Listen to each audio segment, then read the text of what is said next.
खोटी वंशावळ जोडली जाते, खाडाखोड केली जाते नोंदीमध्ये, काही तर पेनानं लिहिलेलंच त्यांनी काही हे दाखवलं. छगन भुजबळांनी जाहीर सभेमध्ये दाखवला की नोंदीनं छेडछाड होत आहेत अशा पद्धतीचा आरोप त्यांनी केलेला आहे. त्याला काय जाऊ द्या, त्याला काही कळत नाही. झोपेतून उठून बोलल्यासारखं बोलता, एवढा मोठा मंत्री असून पुढं खाडाखोड केलेलं आहे. शेवटी शासन आहे, शेवटी कायदा आहे, शेवटी नियम येतं, अधिसूचना आहेत त्याच्यासाठी समिती आहे, त्याच्यासाठी अभ्यासक आहेत. इतक्या मोठ्या सोयीसुविधा सरकारनं उपलब्ध केलेल्या असून स्वतःच्या सरकारवर शंका घेतोय. स्वतःच्या सरकारवर शंका घ्यायची आणि अजितदादांना आणि फडणवीसांना त्याला डॅमेज करायचं, हे त्याचं स्वप्न आहे आता.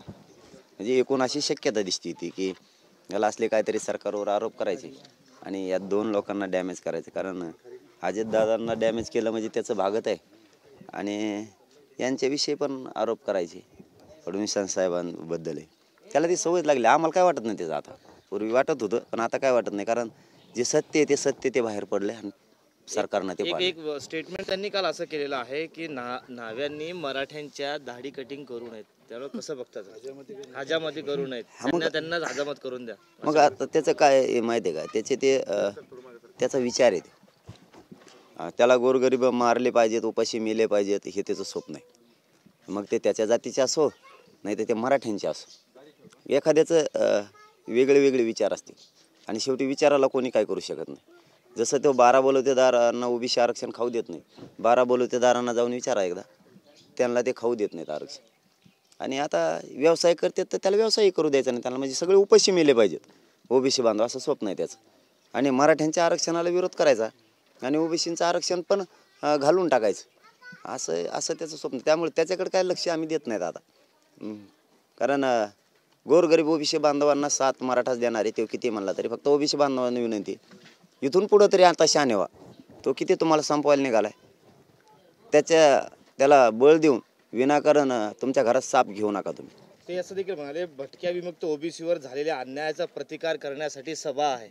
ज्या अन्याय भटक्या विमुक्तावर होत आहे, त्यांच्या ओबीसीच्या घरासमोर डीजे वाजवला जात आहे, त्यांना धमक्या दिल्या, अशा पद्धतीचा आरोप त्यांनी केलेला आहे. कायचं कोण डीजे वाजवत आहे त्याच्या दारात? ओबीसी बांधव, मराठा बांधव धनाधन नाचत येतं डीजे लावून. कायच कोण हे होत आहे? त्यालाच ते काहीतरी काडी लावायची सहन होत नाही. भंगार विचाराचा माणूस सगळ्या दुनियाचा देव. खरंच फडणवीसांना आणि अजितदादांना डॅमेज करण्यासाठीचेच आजकाल तुमच्या विरोधातले वक्तव्य येईल का त्यांचे? नाही, शक्यता मी अंदाज काय म्हणलो की तशी शक्यता त्याची दिसते की त्याचा धंदाच आहे देव. ते ज्या पक्षात जातो तो पक्षच मोडितो. त्याचा पहिल्यापासूनचा धंदाच येते. ते स्वतःचं कुटुंब सुद्धा त्याने अडचणीत आणले. सगळं जेलला जायची वेळ आली कुटुंब त्याचं. इतकं खालच्या दर्जाच्या विचाराचा माणूस आहे तो. कारण ओबीसी बांधवांना सुद्धा आरक्षण मिळू देत नाही, 12 बलुतेदारांनाही खाऊ देत नाही आरक्षण. आता व्यवसाय बंद करा म्हणतोय, कोणाला डीजेच वाजले म्हणतो. अरे शेवटी लोकशाही आहे. या लोकशाहीत माणूस स्वतःची मागणी करू शकतो, तशा स्वरूपाचा आनंदही व्यक्त करू शकतो ना. का असे बंधनं घातलेत कुठं? तुझ्याच म्हणण्यासारखा कायदा चालावा असं तुला वाटतं? म्हणजे का तू निजाम काळात लईसून राहिलेला आहे का तू? आरोप करू लागले की ते पक्षांतर करतील. अरे ते कुठं जायला बसलंय, त्याचं काय पक्ष, ते 2 मिनिटात काही करू शकते. त्या पक्षाबद्दल मला नाही बोलायचं. ते कुठं जाय म्हणत तू, ते राष्ट्रपती व्हाय ना, घेणं देणं. मराठ्याच्या आरक्षणाच्या विरोधात बोला, सोडितच नाही तुला. राजीनामा देऊनच मी उतरलोय म्हटले ते आंदोलनामध्ये. म्हणजे 16ला दिला होता आणि 17ला आंबडला आले. का उपकार केला का आमच्यावर? तू राजीनामा दे, नाही तर डोक्यावर घेऊन हिंडा. आम्हाला काय करायचं त्याचं? मराठ्यांच्या आरक्षणाच्या विरोधात बोलू नको.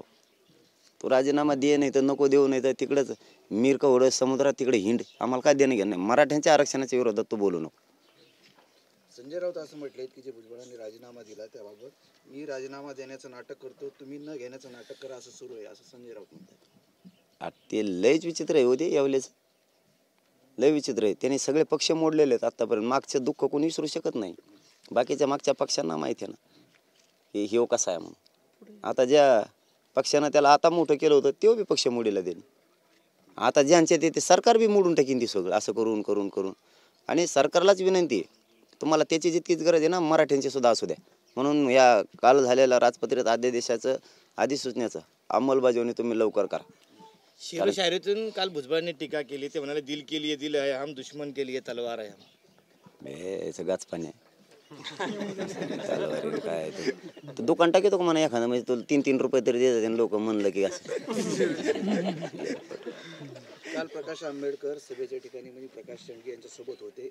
आता त्यांनी असं म्हटलंय की मराठ्यांनो आता प्रकाश आंबेडकर आमच्या सोबत आहेत, असं चिथावणीकर वाटतंय का तुम्हाला?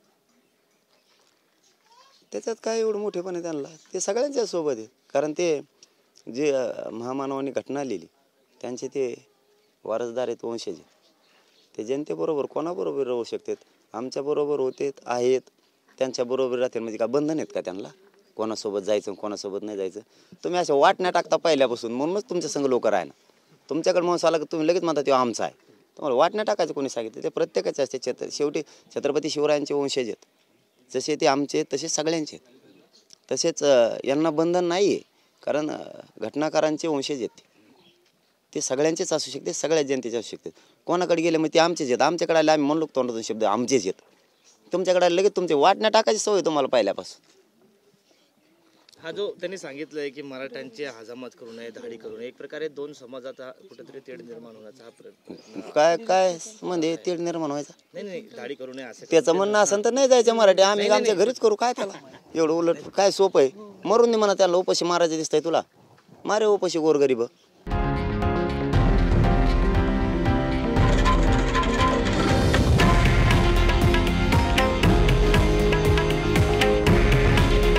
हे आहे देशातील नंबर 1 न्यूज नेटवर्क आणि आपण पाहत आहात TV9 मराठी. काळजी तुमची, हित महाराष्ट्राचं.